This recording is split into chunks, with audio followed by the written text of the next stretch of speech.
617 here on a bench in Uptown at a nice kind of mall place called Messinopolis.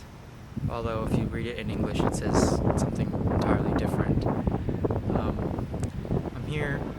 This is kind of like a bonus entry because I wanted to talk about a show I just finished on, and it was a show called Narcos.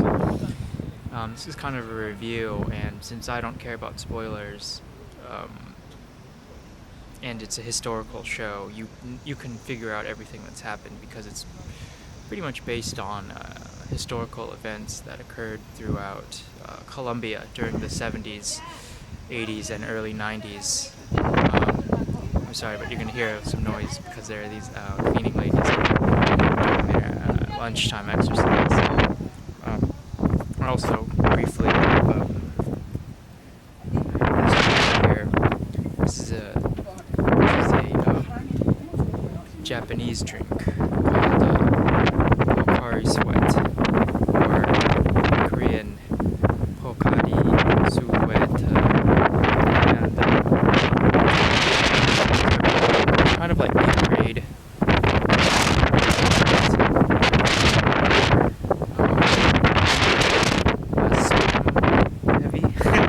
So it's a little salty. It's good, and I enjoy it quite a lot. The first time I was in China, I used to live there for a stint, and it is actually quite refreshing. I know it's not for everyone, but I especially love it. It has kind of like a grapefruit flavor to it that I particularly enjoy. And on hot days when I'm walking around, one of these little cans does the job pretty well. So anyway, and there are less calories than Gatorade too, which is nice. But I digress.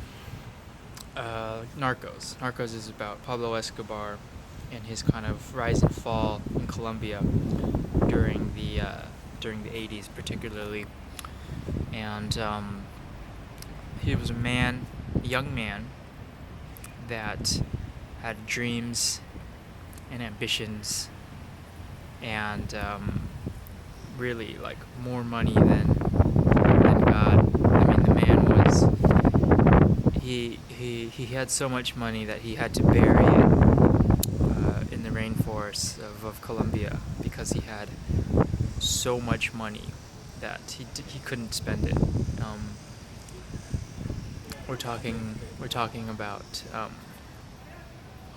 hundreds of millions, billions of dollars, and this is in the 80s, early 80s, the height of like excess and corruption and all that stuff. And he was a man who, sorry about there, I'm coming around again. Who was a man who had nothing to stop him. He used, for a long time, he just used commercial airlines to ferry his drugs into the U.S., into Miami, and it was just like an insane thing. Like you could just put a sack of drugs, basically like in your suitcase, just bring it over because no one looked in it. Everyone trusted each other, and it was pretty crazy to watch. The show is very good. It's very well acted, and there's a few key players in there that.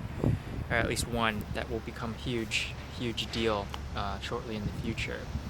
The main man who plays Pablo Escobar is a guy named Oscar Isaac, who has done some very notable films in his very short tenure as an actor in Hollywood. And basically his biggest film probably being Inside Llewellyn Davis, that was directed by the Coen brothers, which was kind of like a singing movie, a musical, I suppose, and kind of in the vein of Oh Brother Where Art Thou, which was also directed by the Coens. And then his latest movie, which was out I think last year, was called Ex Machina. And Ex Machina, I think I talked about it before, but it was about kind of robots and artificial intelligence and these kind of things. It was a really good film.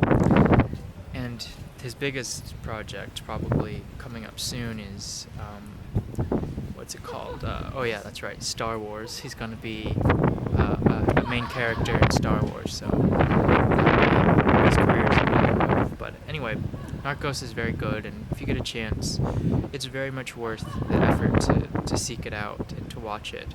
It's only 10 episodes, and it actually doesn't cover the entire life of the entire event that is the hunt for Pablo Escobar. So it's pretty much worth checking out. I can't stand blood. Maybe not the best show for me because it is quite bloody. There's a bit of nudity, but not a ton. It's not really explicit. But the amount of blood is in this show is actually it's not grotesque. It's just real.